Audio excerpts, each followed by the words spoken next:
Good morning friends.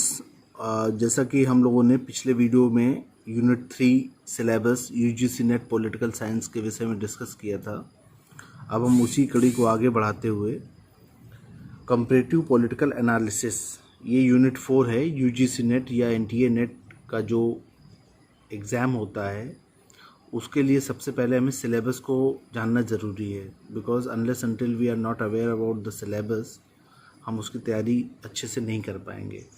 तो ये introduction to syllabus का चौथा लेक्चर है, मेरा चौथा वीडियो है यूनिट 4 का, और इसमें मैं आपको बताऊंगा कि exactly what are the syllabus of comparative political analysis. So you can see कि सबसे पहले अप्रोचेस हैं, ठीक है। कंपैरेटिव पॉलिटिकल साइंस को समझने के लिए कुछ अप्रोचेस दिए हुए हैं, like institutional approach, political culture है, political economy, new institutionalism and comparative methods. So these all things we will study in our upcoming videos and lectures, like colonialism and decolonization, forms of colonialism, anti-colonial struggle and decolonization.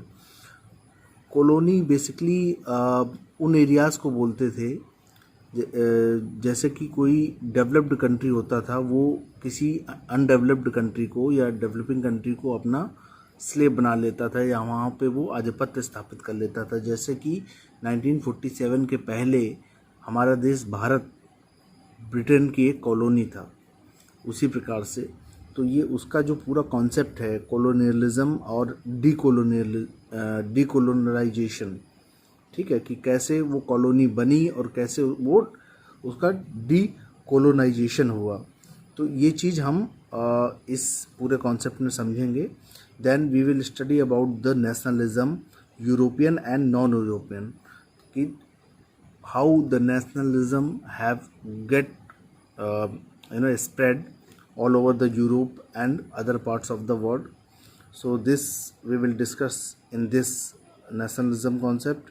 State theory, like debate over the nature of state in capitalist and socialist societies, post-colonial state, welfare state, globalization and nations state.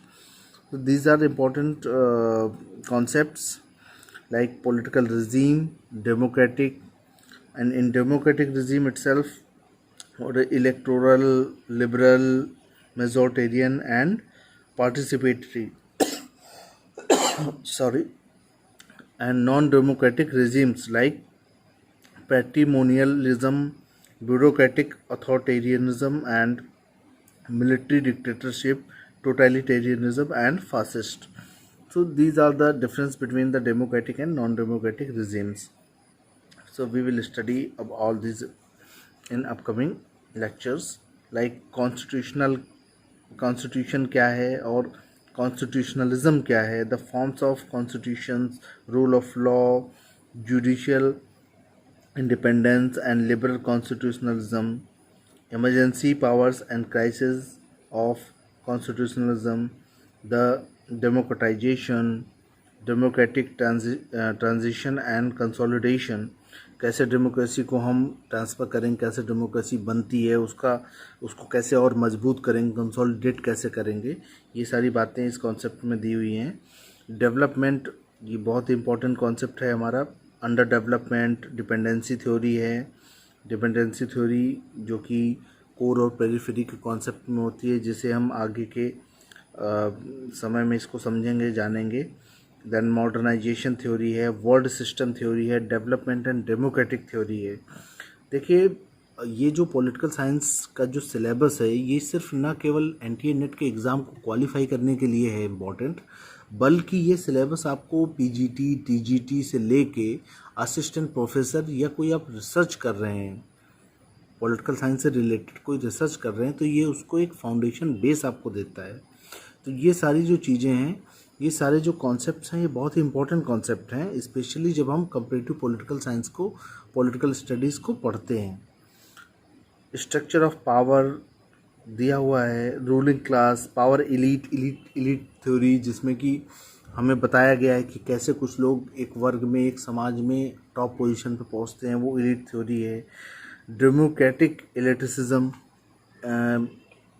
ये भी हमें दिया गया है कि कैसे democracy में elite होते हैं, जैसे कि प्राइम मिनिस्टर हुए या चीफ मिनिस्टर हुए, ये सब एलिट क्लास के लोग ही आते हैं।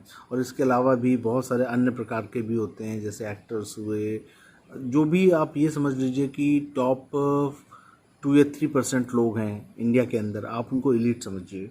ये सारा कुछ एलिट थ्योरी में दिया हुआ है कि कैसे एलिट बनते हैं, कैसे वो अपने आप को मेंटेन करते हैं। Then actor and processes like electoral system, political parties, party system, interest groups, social movements, new social movements, non governmental organization, NGOs जो लोग ओपन करते हैं उनको इसके बारे में पढ़ना है कि नॉन गवर्नमेंटल ऑर्गेनाइजेशंस क्या होते हैं, सिविल सोसाइटी कैंपेन क्या होता है, last but not the least revolutions के बारे में भी बताया गया है।